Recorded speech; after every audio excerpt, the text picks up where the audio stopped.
In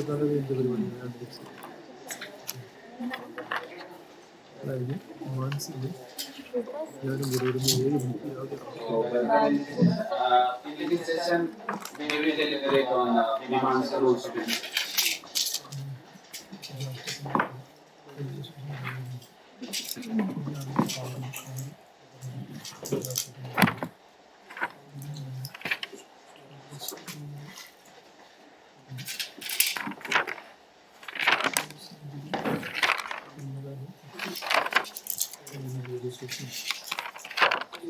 हो सकता है बीच में कहीं मैं भूल जाऊं तो अचानक रहना चाहिए.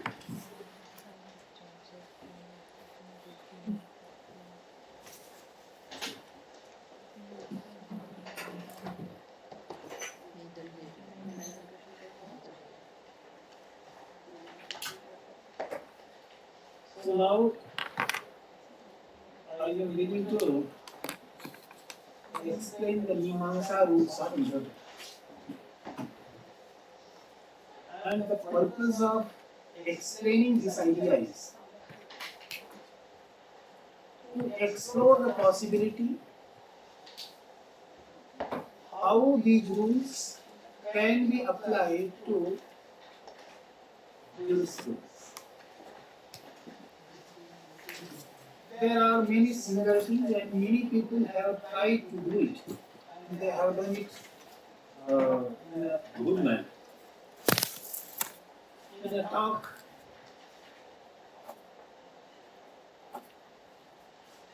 Sri Markandeya Karji explained that he employed these Mimamsa rules many places in his judgments.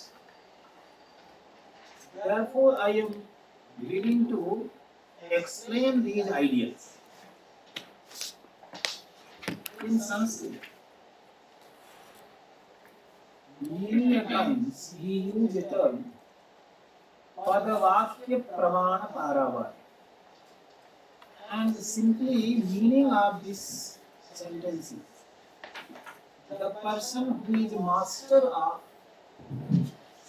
words, this is to say master of grammar, because the grammarians explore the etymology of words and the uses of words. Second one is Vakya. Vakya means sentence. Vakya, the master of sentences. So the Mimamsakas are very much famous as master of sentence because they are capable of understanding different sentences, how these are applicable in one direction. And third one is Pramana Parava. And this one is used for Nyayikas. Because Nyayikas are famous for using Pramanas, master of Pramanas. So the Mimamsakas are known as master of sentences. Why is it so? Actually, an understanding of background will make the point a little bit clear. Mimamsakas are of this opinion that Vedas tell us only one action. In the Vedas, you will not find any history, you will not find anything else, but only action. And the problem with this statement is this one, that there are plenty of sentences where it appears that these sentences are talking about a story. These are talking about praise of some god. And you will hardly notice any sentence there in these phrases and in those stories. Nothing action is spoken. So this is a big challenge. And therefore there are different interpretations of this. Different interpretations of this. There is one interpretation of Vedas which is known by Mimamsakas.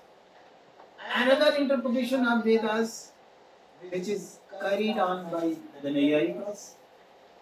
And the Naiyayikas don't accept this proposition of the Mimamsakas, that Vedas are saying only for action.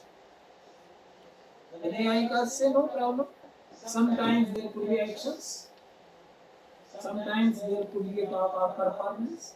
This is to say, the Mimamsakas say that Vedas are there to describe, to order, you can say, and it should not be a proper word, to prescribe some actions. Because there is a clear-cut distinction between a prescription and an order. Okay? So, when one is following an order, this is something different. For following a prescription. Doctor may prescribe you a medicine and it is up to you if you take the medicine or not. You might leave the medicine, and if you are not taking the medicine, this is up to you, you are going to suffer. Okay? And doctor is not held responsible. And in the case of an order, if an order is given by an authority, if you don't follow the order, you will be punished. And if you follow the order and something wrong happened, you are not punished. Who is punished? The person who gave the order. Because you are only following the order. You are not doing yourself anything. So there is a clear-cut distinction between order and also prescription. So the Mimamsakas are of this opinion that the Vedas are talking about, this is the term used in English many times, injunction.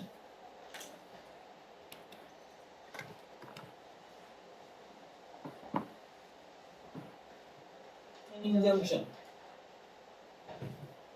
So they are, and in Hindi and in Sanskrit it is called vidhi. So don't get confused with this vidhi. This vidhi. This is also called vidhi. So this vidhi is their injunction. So the Mimamsakas, for example, let us take one example of vidhi. When it is said, Vishwajita Yajay, one should perform Vishwajit sacrifice. Yag, this is a kind of yajna. So, a person should perform a sacrifice named Vishwajit. Okay? So, this is called vidhi. So, this is a vidhi, a kind of. And the Mimamsakas are of this opinion that all the Vedas are devoted to this simple task. They are talking about prescription, vidhi, injunction. And there is this one type of vidhi, and there is another kind of vidhi. That is the negation. For example, no Amnat Sarvabhutan. No creature should be killed. No creature should be killed. So this is also another kind of vidhi. And it is called vidhi, it is called the nishedha, negation. These two, vidhi and the nishedha. So nishedha is also a kind of vidhi. So the Mimamsakas are of this opinion that the whole Vedas are there to explain or to give vidhi or nishedha. So every sentence should be understood as a kind of vidhi or a kind of nishedha. Okay? So there is a big problem because there are so many sentences. There are so many sentences where there is no vidhi appears. And how to do it? How to deal such type of sentences? And the Mimamsakas have discovered so many rules for doing it. Okay? So this is the background of Mimamsa rules. And you may wonder, how is it going to help us? Because this is saying something different. And in jurisprudence, it has no use. But you can see that the whole purpose of jurisprudence is to deliver justice. Isn't it? So if this is the whole purpose, so every sentence should be accompanied with this idea. How justice should be done. And in that way, you can take some insights how the Mimamsakas have implied these rules, and taking the help of these rules, you can do. So let us let us take one example, and there are so many such examples available, and how they deal with such examples.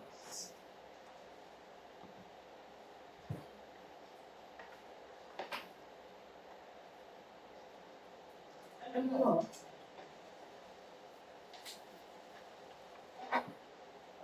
in English, there are different tenses: present tense, past tense, etc. And if I ask you that one should go to the market, or one should follow the rule, this sentence belongs to this tense.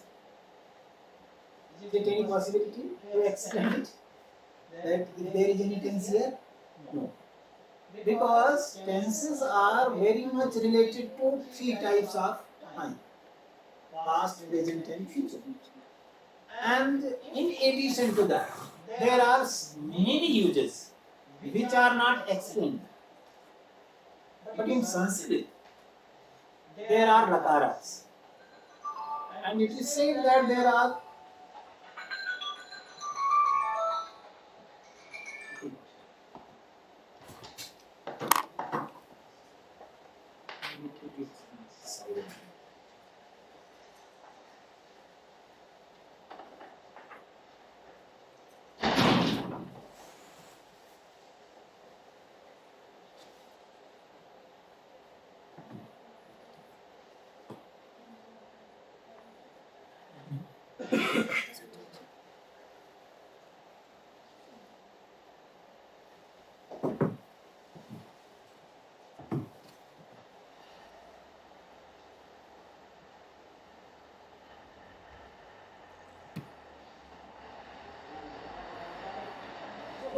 we can see that if the sentence is spoken, for example in Sanskrit, if there is an action which is being performed,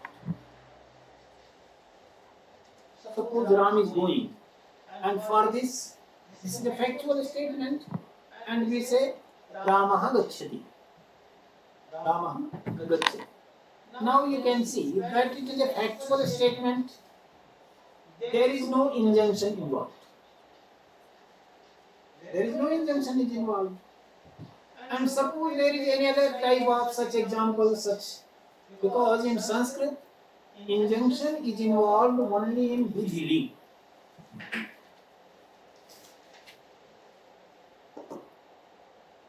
Vidhi lakar and also lok lakar.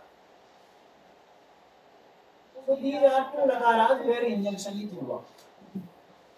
In vidhi and in lok. When it is said Rama Pathe, that means Ram should study. And when you say Rama Pathati, it means Ram is studying. So when Ram is studying, it doesn't mean that he should study. Okay? So such all these sentences the Mimamsakas have told that actually all such sentences should be understood as vidhi, because this vidhi injunction is the meaning of all lakar. So if there is lat lakara, this is talking about vartamana kala, present tense. If there is lit lakara, which is talking about past tense. If there is a lit lakara, which is talking about future tense. In every case, every lakara should be understood in Indian, because this is a common meaning of all lakaras. So this is the one point they have stated, and taking it, they have reduced it almost half the numbers. Okay, so this is one style they have. Secondly, they have, and it is actually not a rule, what I have told you. This is a simple statement, and they have explained. And later on, they have counted 7 rules, not 8 rules. And these rules are called Shruti, Linga, Vakya, Prakarana, Sthana, Samakhya. 6, not 8, 6. These are 6. Samakhya. Samakhya. So these are actually 6 rules. And these 6 rules should be followed. And these are called Mimamsa rules of interpretation. And all these rules are not equally strict. Suppose there is a possibility that 2 rules are coming at one place, which will be applicable. So the ordering is in the same way, you can see. 1, 2, 3, 4, 5, 6. So this one is the strongest, and it is a little bit weaker from it, but strongest of all. And this story goes in the same direction, the same way. And this one is the last one. This is to say, nothing is weaker than this. This is the weakest, and this is the strongest. And all these are to be understood in this way. This is the strongest, and this is the weakest. So it is said, Shutilinga Vakya Prakarana Sthana Samakhyanam Para Daurvalyam Artha Viprakarsha. The point is, why these, among these, this one is taken as the strongest, and this one is taken as weakest. There is also a rule that what is nearest to the meaning, that should be counted the strongest, and what is farthest from the meaning, that should be taken as weakest. So these are the rules. This one is actually farthest, and this one is the nearest. Therefore, this one is the strongest, and this one is the weakest.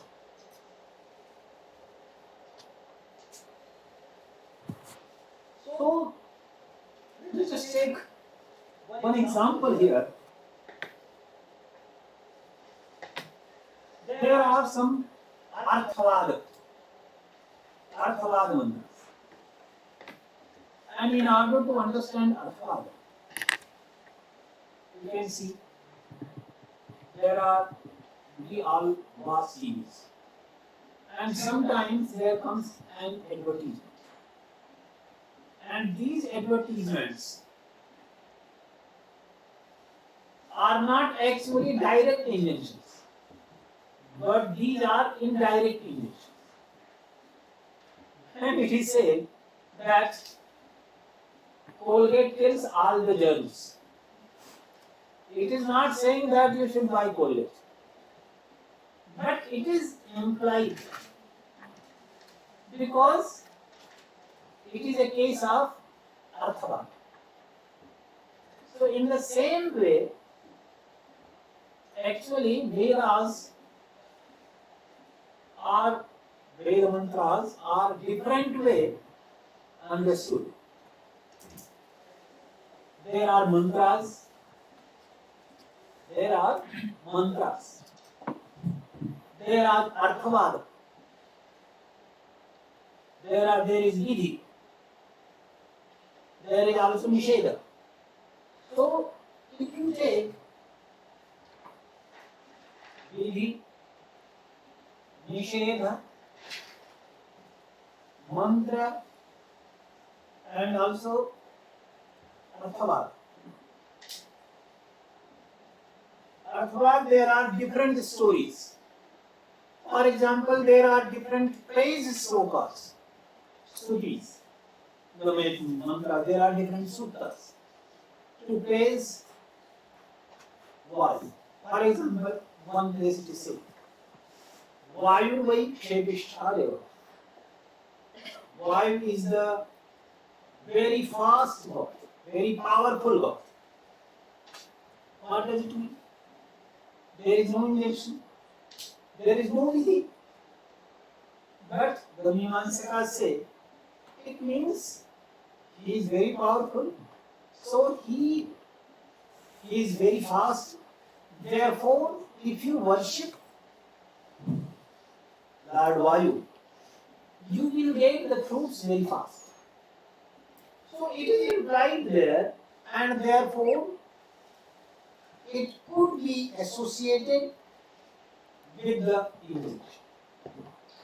Therefore it is said, one sutra of Shavara, Mimamsa Sutra says, Amnayasya kriyarthatvad anarthakyam advartha.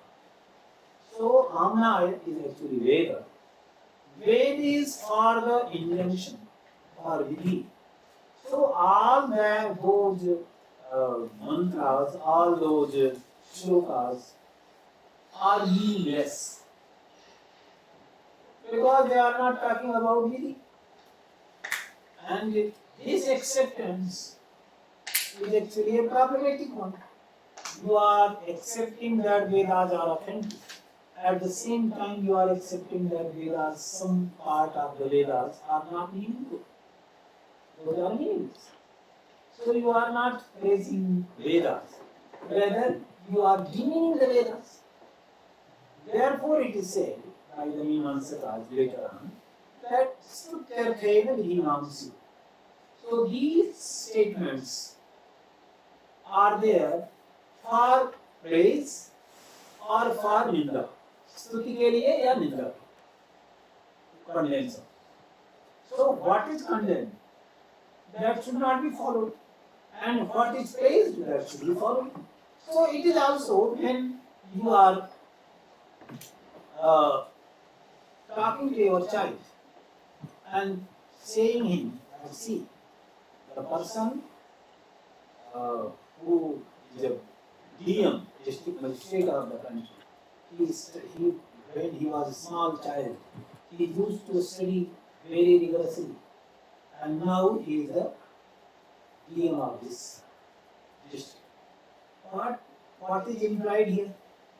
That it is not told directly, but it is implied that you should also study, only then you can be king. So in the same way, all these mantras which are not talking about any vidhi, those should be associated with some other ones, which are talking about anything which is vidhi. Okay? So in that way we should say. So here, this mantra and this artha, it is said these mantras are not meaningful at all. These are meaningless. But they are employed in vidhi, certain karma kandas. If it is said one should perform a particular sacrifice, so in that, how the particular sacrifice should be carried on, using this mantra, that should be carried. Therefore, you can see that this mantra is applicable in that kind of sacrifice. It is used in that kind of sacrifice. Therefore, it is also associated with vidhi. And arthavad is also associated with vidhi and nishedha, as I told you. For example, it is also a kind of arthavad when you are saying that, see, the person who used to study rigorously and become a distinguished student. This is also a kind of arthavad. So such type of arthavad is also associated with vidhi. And there is a negative approach also. When you say that the person who steals something is living in a prison, he is punished. Okay? So this kind of arthavad is also there, so that people should not steal. Okay? So this is also these arthavada. So there are two types of arthavada. One is stuti arthavada, second one is ninda. So stuti arthavada is associated with vidhi, and ninda arthavada is associated with nishedha, mantra is associated with vidhi. So you can see that Mimamsakas have invented this process in which every mantra, every part of Veda could be associated either with vidhi or nishedha. And vidhi and nishedha both are actually a kind of injunction. Okay? So here, everything, Shruti Linga Vakya Prakarana Samakhya, these are associated with vidhi and nishedha directly or indirectly. So what is Shruti?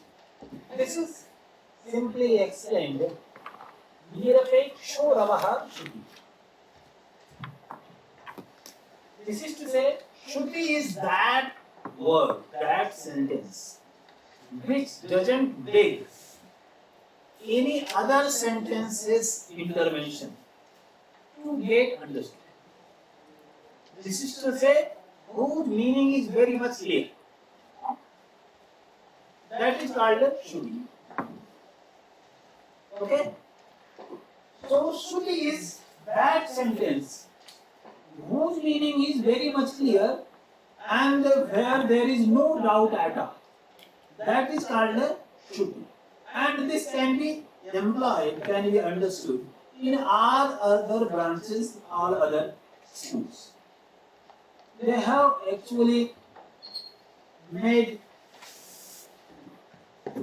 Shruti in three. One is called Vidhatri, second one is Abhidhatri, and third one is Viniyog.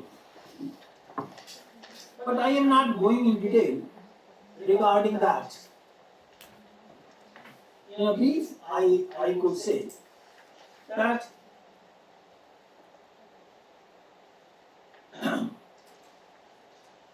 when what I told you earlier, that is also coming in this Shruti. Like when I say Yajati, Samidho Yajati.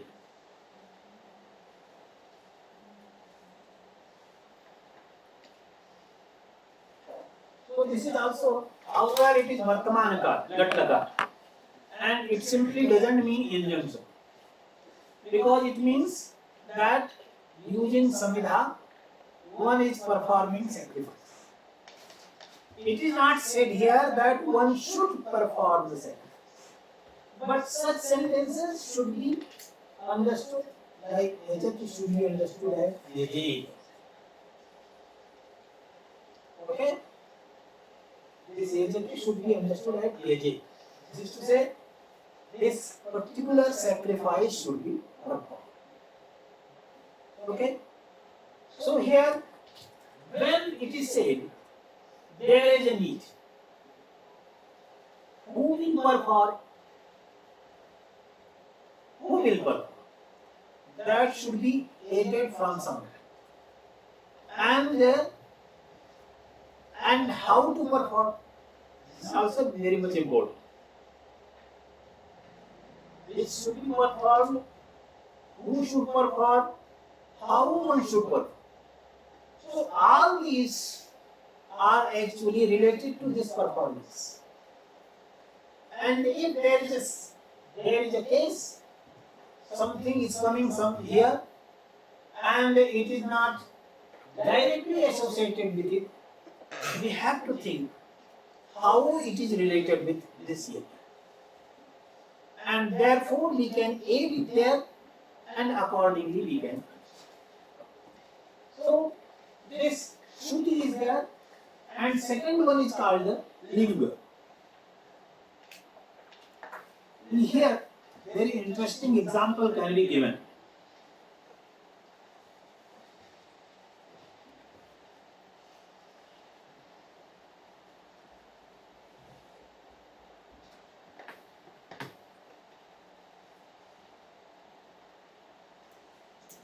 There is a sentence, Pashuna Yaje.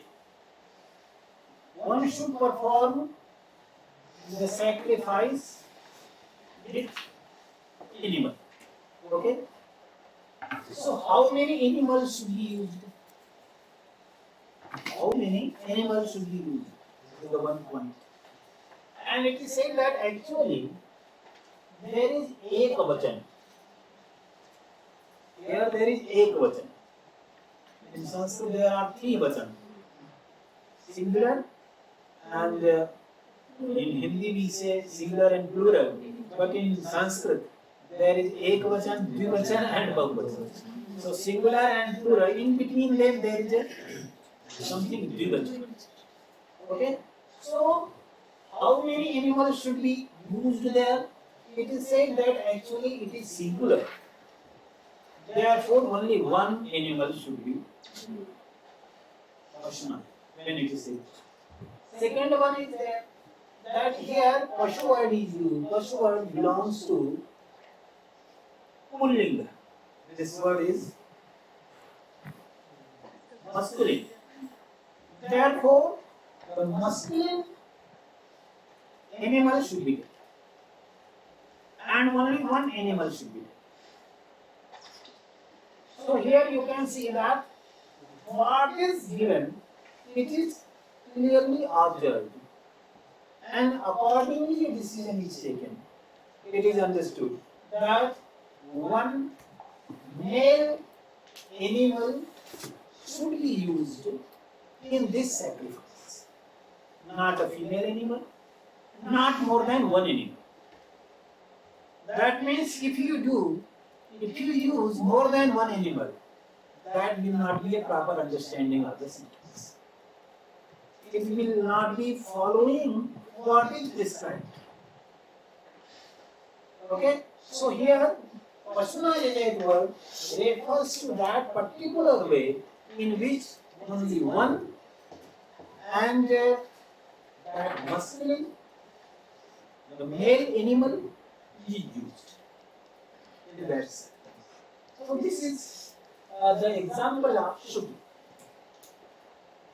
That means here what is heard? What is heard? That is examined very carefully, without any iota of doubt, without leaving anything aside. Everything is taken together, and from this one animal is used. And then there comes Linga. What is Linga?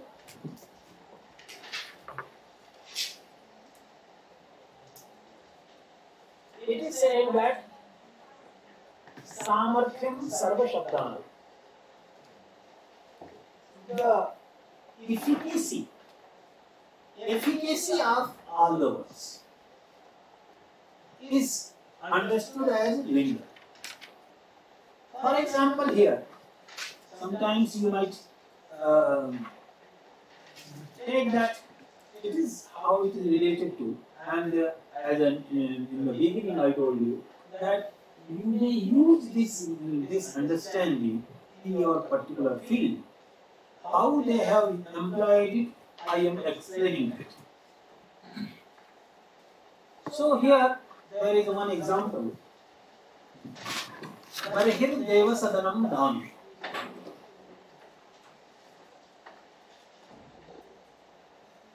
Barahir Deva Sadanam Dham. And it means, Barhi means actually cushion. There is a grass, special grass which is known as cushion. Okay? What is called in English, I don't know. Pardon? Dhruva. So that is in Sanskrit it is called a cushion, and in Hindi also it is very simple way. It is called a cushion. So Deva Sadanam. Deva means God. And Sadana means something which is offered to sit on. That is called a sadhana. Where we sit, that is called a sadhana. Okay? So, Barahir Deva Sadhanam Dham. It means here also you can understand that this is in Vartaman Kal, Latrakal. So that should be paraphrased in beginning. So, this push should be given to God as asan for sitting. Okay? So here when it is said, how will you offer? When you give someone a seat to sit, that should be cleaned, that should be very well organized. Therefore, when you are offering this barahi, pusher, to God as a seat, you should wash, you should clean, you should purify it, and you should arrange it. So all this is understood, however it is not spoken. It is not spoken, but it is understood. For example, when one says that the person entered the room, so what is understood from this sentence? All these things, you cannot enter the room without opening the door. You must open the door. So it is understood. Okay? So in the same way here, it is called a samarthya, because it is not possible unless this all is done. So it is called a samarthya. Barahir Deva Sadanam Dham. So this example is taken, and here you can see that from that, suppose, and how you can apply it in jurisprudence also. Suppose in a peculiar situation, one weapon is presented there, and it is claimed that this weapon is used in the case of murdering someone. And when you examine, you notice that this weapon is not useful for the purpose of murder. It is not so brutal. If you using it, you cannot murder anybody. So the case can be dismissed on this ground, because there is no samarthya, there is no immunity efficacy. Okay? Because if something is employed, something is presented there must be that samarthya.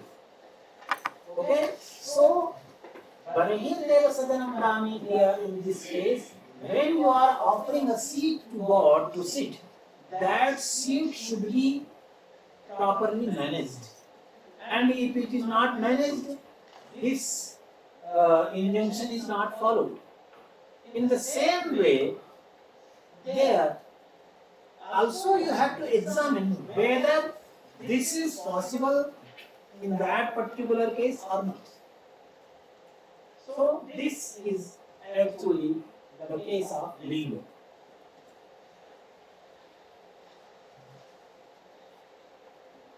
Third one is actually vakya.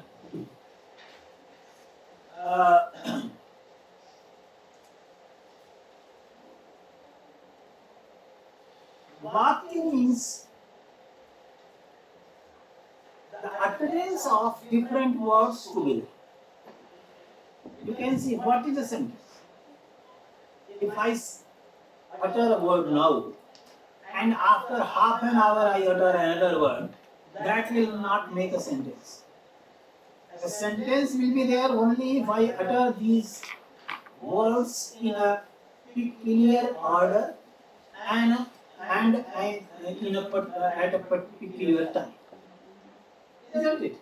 Unless I am uttering these words in a peculiar order and at a peculiar time, then only there is a sentence. So, when you say Ram killed you, and after half an hour you told Rama, nobody will understand. So here something will hard. So here when there is a sentence where, and the example is given here, Yasya parnamayi juhur bhavati nasa papam shnur.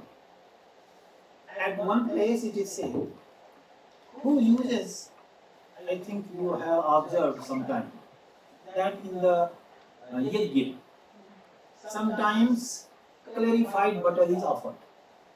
And using one utensil, sometimes it is made of wood, or sometimes it is made of anything else. And it is said that if that is called actually juhu, using which you offer clarified butter in the fire, that is called juhu. Okay? तो यहाँ पे ये कहा गया पर्णमयी जुहू, पर्ण का मतलब है पत्ता। अगर जुहू पत्ते की बनी हुई है तो उससे जो व्यक्ति अग्निकुंड में घृत का ऑफर करता है, लेता है, उसको पाप नहीं, न सा पाप ही बनता है। What does it mean? One should not use other things as juhu. Only that is which is made of, जो पत्ते से बनी हुई है उसी का आपको इस्तेमाल करना। तो अगर पत्ते से इस्तेमाल, लेकिन यहाँ पर ये जो सेंटेंस दिया गया ये दूसरे प्रकरण, it is used in a different place. It is not spoken in that particular context where yajna was talked of, but it is spoken in different context. But from that context, this sentence is taken here and added here, and accordingly the meaning is taken from this. So this is called vakya, because you have taken one sentence, because at that place this sentence is not somehow useful, and you can see also in the cases of jurisprudence also. In a different example, in a different case, sometimes could be something very important. That could be employed in this case also. Okay? So in that way, you can use this Mimamsa rule of interpretation like Vakya, because it is very much related to this example. So here, what is Artha Nirdharak? What is the basis of what is the deciding factor of meaning? Actually, this deciding factor of meaning is sentence. Now, another one is coming. Prakaran. This Prakaran. Prakaran is called, and Prakaran is used many times in our day-to-day life also. And the very famous example is given. There is a term in Sanskrit, Saindhav. Saindhav word is has two meanings. One meaning of Saindhav is a peculiar salt, what known as Sedha Namak. Okay? So that is Saindhav. And second thing is, Saindhav is the horse who came from Sindhu.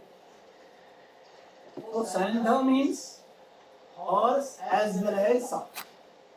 So when one is eating at that time, if a person says Saindhav Manare, it doesn't mean that bring the horse. It mean that bring the salt. Okay? And when one is ready to go, at that time, if the person is saying Saindhav Manare, what should be brought? The horse, not the salt. So this seems to be a peculiar case. But if you observe, actually our day-to-day uses are full of such words where there is ambiguity. So in order to avoid ambiguity, we take different examples, different things, and those prakaranas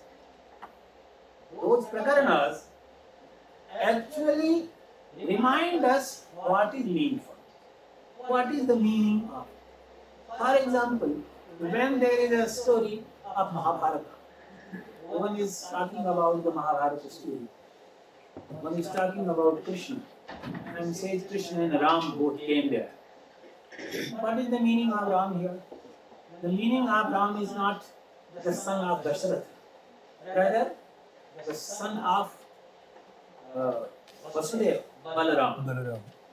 Okay? So these are actually different set of examples can be explored. So there could be some word, some names, different persons are having. But in a peculiar case, in a particular case, what meaning should be understood? That is decided by Prakaran. And more than it, not only this one, let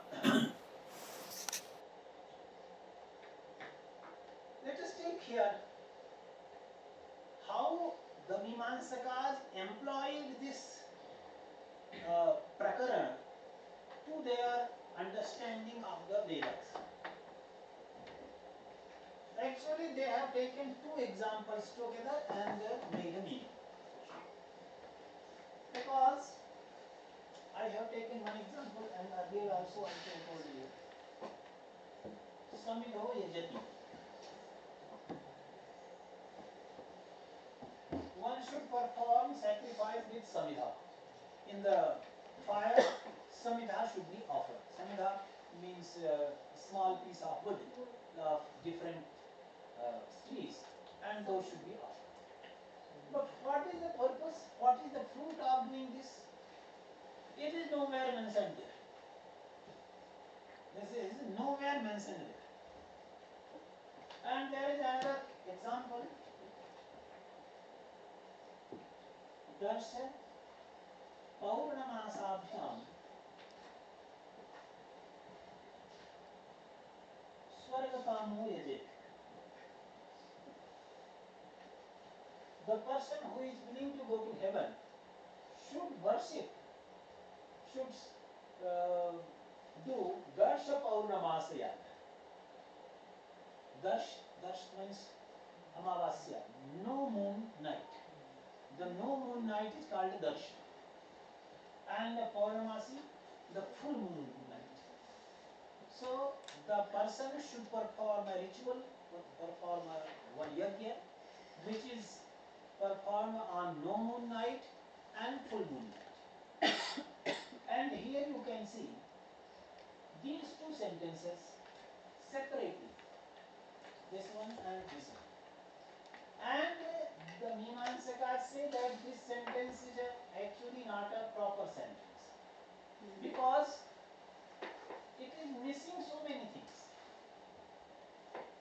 Here, no truth is explained. What is the purpose of doing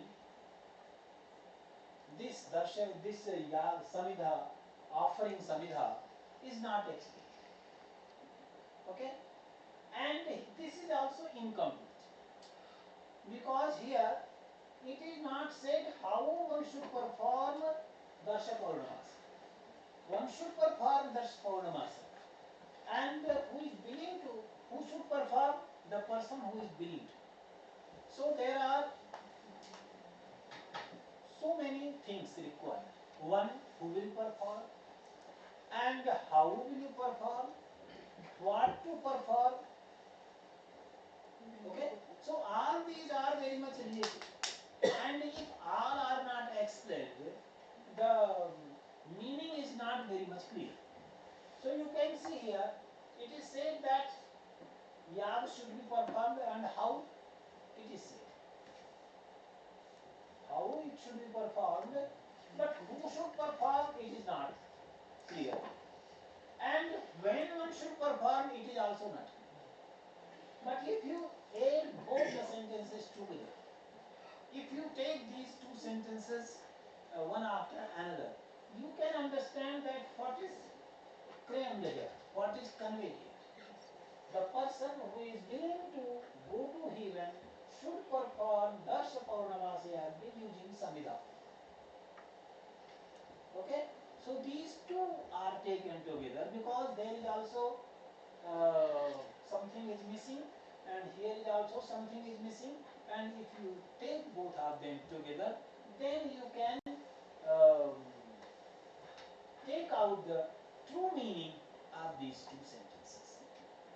Therefore, it is called an example of prakarana. वाक्य भी रख सकते किसमें? हैं वाक्य नहीं, वाक्य में थोड़ा सा डिफरेंट है। वाक्य जो है, वाक्य और जो प्रकरण है, इन दोनों में एक अंतर है, जिसके लिए अभी मैंने बताया था कि वाक्य में परस्पर एक दूसरे को की आकांक्षा उस तरह से नहीं होती, परस्पर एक दूसरे की आकांक्षा नहीं है, लेकिन जो प्रकरण है उसमें एक दूसरे की आकांक्षा है, क्योंकि अपने आप में ये इनकम्प्लीट है। और जो एग्जाम्पल मैंने वाक्य का दिया था, यस्य पर्णमयी जुहो भव जुहुर्भवति न स पापम शृणोति, जिसकी पत्ते से बनी हुई जुहू होती है वो पाप को नहीं सुनता। ये तो वाक्य अपने आप में कंप्लीट है, इसका मीनिंग जो है आधा अधूरा नहीं है, लेकिन यहाँ पर मीनिंग जो है आधा अधूरा है। The meaning is incomplete here, therefore it is taken to be the case of prakarana. Now, sthan. What is sthan? Sthan is actually the place, and without going into the intricacies, because there are different type of sthana in Veda. Actually, where one sentence is coming, that makes, and where one word is coming, that makes the meaning completely different, isn't it? A sentence or a word, and this is very much clear in the cases we understand. Sanskrit, this is not the possibility. In Sanskrit, you cannot change the meaning, changing the order of words. For example, if in Sanskrit you say Rama Amram Khadati, or you say Amram Rama Khadati, or Khadati Ramam Rama Ama, all these are identical. There is no meaning different. This is the peculiarity of Sanskrit. But if in Hindi, if you are talking about, if you say Ram Aam khata hai or Aam Ram khata hai, so these two are completely different. Because the ordering of the words is very much defined. And if you are not following that ordering of words, there will be a difference. However, in Sanskrit, this is not the case. But a sentence, if coming in one order and in another order, that must make a difference. That is making a difference. So here, actually, this example is a little bit difficult to understand.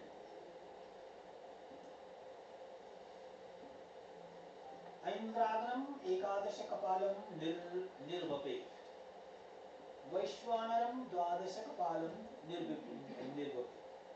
Here actually there are in Mimamsa there are different yagas. Some are called Prakriti yaga, some are called Vikriti yaga.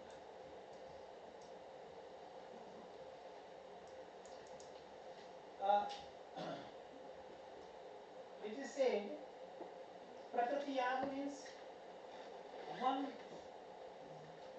yaga which is actually basis of other yagas, and there is another yaga Vikriti. And what happens? Prakriti yaga is very clearly explained, but Vikriti yaga is not clearly described. It is said that Prakritivat Vikriti Kartavya. Vikriti yaga should be followed, should be performed as a Prakriti yaga. Okay? And there is also, and if you follow completely, then there will be a great difficulty. This Vikriti yaga will convert into Prakriti yaga. Okay? So, what to do? How to perform Vikriti yaga? It is said that ऐन्द्राग्नम एकादश कपालम निर्वपे.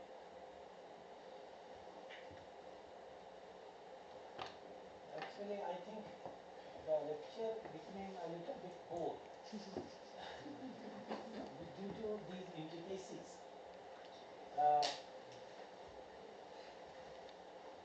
Vaishwanaram द्वादश कपालम निर्वपे. You can see this is Vikriti yaga, this one is Prakriti yaga.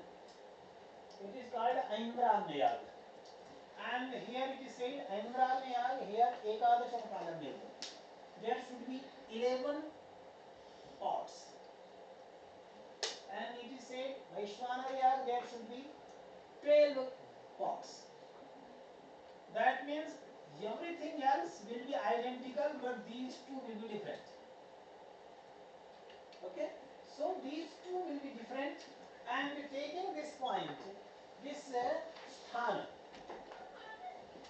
and where this is coming, this is also important to note, where this is coming, at what place. Suppose this sentence is saying that Prakriti with Vikriti Kartavya. Okay? And here so many things are explained.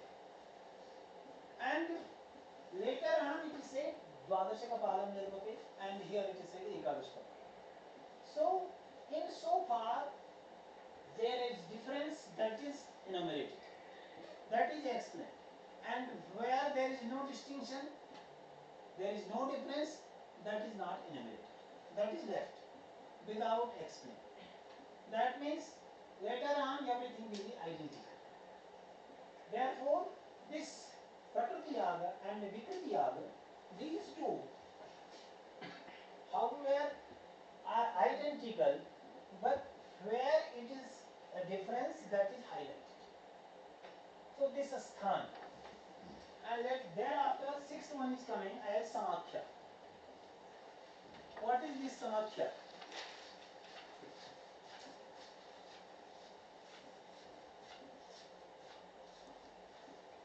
Samakhya is actually, this is the etymological meaning of. Samakhya means name. Now, akhya means name. Samakhya, that is name. And how the word is coming into uses, that is called as Samakhya. So, yogic word. And you can see that in the languages, basically there are two types of words. One is yogic and the other one is rudha. Yogic means etymological meaning, where etymological meaning is coming. For example, the word is English, there is a word runner. Who is the runner? The person who runs, that is the runner. Isn't it? So, this is called etymological. And there are so many words which can be associated with this, their meaning can be understood using that etymology. So, this is called the Samakhya, yogic shabda. So, here, if there is any problem, if you are not able to understand the meaning, so there comes Samakhya. If you are not able to decide what is the meaning of this term, take shelter to Samakhya. What is the etymology of that meaning? And that should be understood. Because Rudhi word, there is a Rudhi word.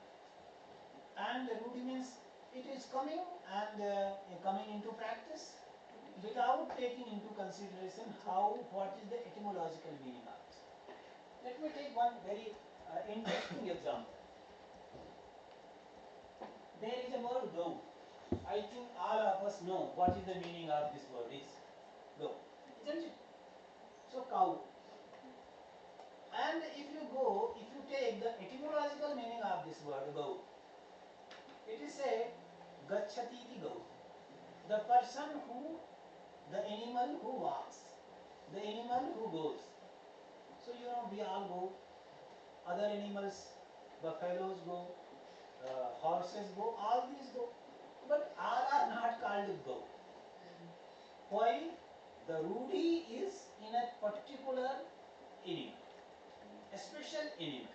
Therefore, this meaning, here you don't apply this Samakhya. If go word is coming, don't try to imply Samakhya. Because wherever none of these applicable, only then there is a Samakhya applicable. And if any one of them, because you notice, in the beginning of my lecture I told you that this Samakhya is actually the weakest. That means when everything else is not applicable, then only Samakhya is coming into play. And if there is a case where more than one are applicable, then we have to take the ordinary. What is coming directly, that is the primary. That is the basic point.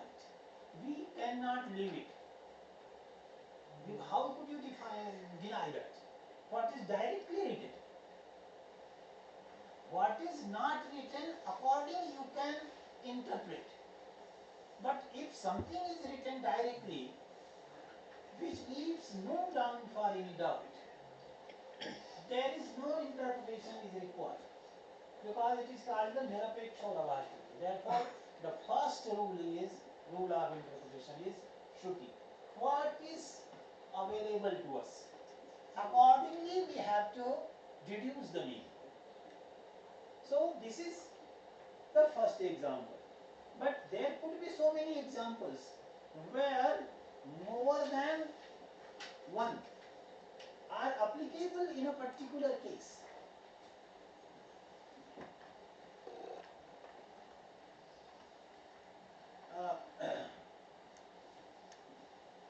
So, let us take one example to make it.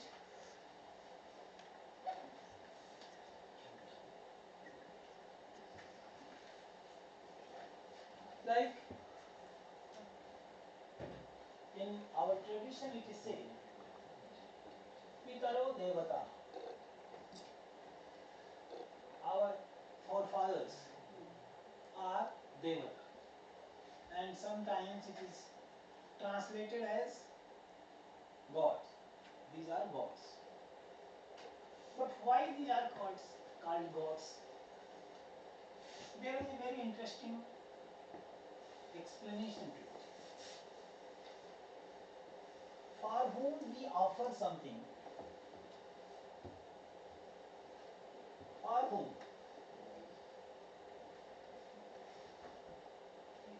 we offer something, that is called God. Okay? Therefore, now you can understand when it is said Atithi Devo Bhava. Why Atithi is Deva? Because we offer something to the guest. If someone is coming, we offer water, we offer shelter, we offer seed, we offer food. Therefore, he is called Deva. So, here, Pitaro Devata, this is a case of example. Here, actually, there is a Vibhakti, Krit Vibhakti. So, it is coming Kiranta Vibhakti, and if I go in that detail, it will be a little much cumbersome, difficult to understand because it is very much related to Sanskrit, and you are not very well acquainted with those ideas. So here, one example here, and here you can see, there is another sentence, Pitribhyo Dadya. Pitribhyo Dadya, Pitaro Devata. And these two are very much identical. We should offer to our forefathers. And we are saying Pitar are Devata. So these two are identical. Because what is the meaning of Devata? It is also the meaning of Devata is to whom we offer. And it is said here that Pitribhyo Dadya, one we should give to our forefathers. So here, in these two, which one is stronger? If we are to decide which one is stronger, we will have to say that this one is stronger, this one is a little bit weaker. Because here directly it is said, Pitribhyo Dadyat. Pitribhyo Dadyat, it is directly said. And here it is also but a little bit indirect. Because here there is a Krit Pratyay, and from this Krit Pratyay it is coming, and here there is a directly Lakar. So this direct Lakar is actually direct way of saying, and it is indirect way of saying. Therefore it is primary and this is secondary. So in this way, other cases also can be explored, and there are so many examples, but I am leaving some of them.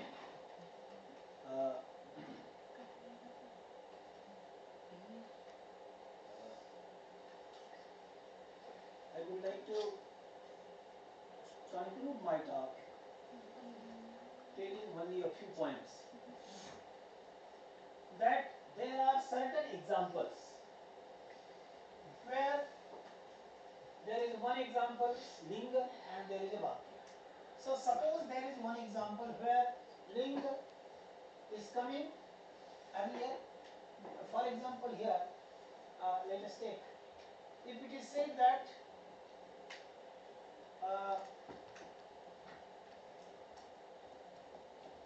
bring a horse, bring a horse. Here, what, or if it is said, please bring a cow. So which cow should be brought? The cow who is going to die tomorrow, or the cow who is able to give milk to us? Which cow?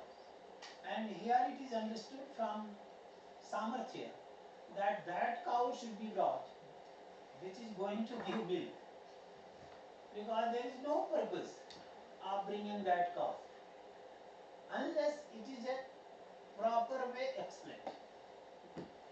If it is a proper way explained that that particular cow should be brought, who is going to die, there could be some reason, like one is willing to give shelter to those animals which are going to die, and they should take proper care. So if this is the idea, that's okay. But unless there is such idea, we understand from this linga samarthya. And here, vakya, prakarana, stham, samakhya, all these rules are applicable one after another. And if these two rules are applicable in one case, then the prior one will be stronger and the later one will be weaker. So in this way, we can understand the Mimamsa rules of interpretation and how they have applied it in their philosophy. Because there was one statement which I told you in the beginning, that amnayasya kriyarthatva, that purpose should not be defeated. And taking that idea at the basis of all their discourse, they have presented these rules, because all these points are taken together one after another, where it appears completely different. How? Because you can see that the whole Vedas, where there are different set of mantras, there are different mantras which belong to Arthavada. There is no clear mention of any action. There are certain stories, there are certain statements, and all those are taken together and they have presented it that all these mean one thing, that all the Vedas are talking about action. In the same way, when it is very well defined that what is justice, and for justice there is this constitution, there are these rules, and whenever you are employing these rules, this must be brought into consideration, that justice should not be denied. And I could give one example here, and which made some difficult points in the understanding of these rules. When there was a Delhi rape case, which was very famous, Nirbhaya case, after that some definitions were redefined, and those definitions, in the way they were defined, they made some other loopholes. Those definitions made some other loopholes, and using that, because if in that way you understand, the justice will not be served. Therefore, it should be understood in that proper direction, how we are applying it and what is the aim of that discussion, and every explanation should be in service of that work. So I think this a little bit cumbersome lecture, so I complete it, and somehow if there are some questions, I will be happy to answer those questions. Thank you. Thank you, sir.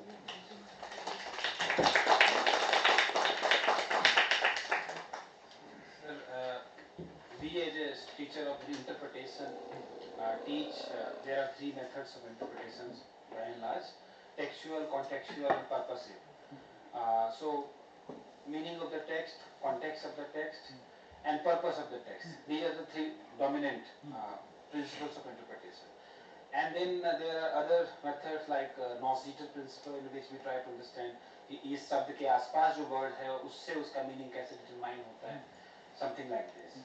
So Whether Mimamsa rules of interpretation discuss all these things? Yeah. What you have to textual, contextual, and purpose. Okay. So you can see. Okay. So when you can see that, what is the first rule of this Shruti? It is simply textual. What is coming in the text, that should be taken as textual. And not only Shruti, but ling is also there. And here again there is a prakaran. Prakaran, it is actually contextual. And what is the framework in which I explained this idea? Because what is the purpose of doing it? Purpose of explaining all the Vedic sentences, that these all are applicable in vidhi, in injunction. That is purpose. So in that way you can understand it. Because here it is not there, but purposive is actually the basic idea, basic theme under which all these operate. The Mimamsakas have pointed it out that there's what is the purpose? Because the purpose of Vedas is injunction. That purpose should not be defeated. Whatever method you are employing, textual, and here you can see that purposive is the primary, basic, because it also governs the textual. If text is not following, if text is in confrontation with purpose, then the purpose should be understood, not the textual. Therefore, where there are creation statements in the Vedas, the Mimamsakas don't believe in the creation. Because creation is no way serving the purpose they are giving. Because they have started with the idea that all the Vedas are used in injunction. How creation will be used in injunction? There is no way. And if this is not possible, then there will be a great difficulty. Therefore, purposive interpretation is the basic ground, basic rule, and thereafter they have explained these. And here you can see that Shruti, Linga, these two are simply textual, and Vakya, Prakarana, Sthan, Samakhya. And here actually Samakhya can be understood in Shruti, it is also textual. Sthan can also be taken into textual. Because in the text where this statement is coming, that makes a difference. So this is textual. And in which context it is coming, that is called prakaran.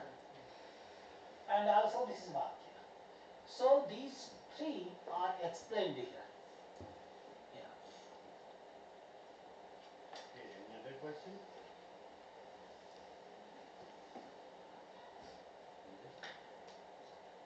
No other question. I have completed very early.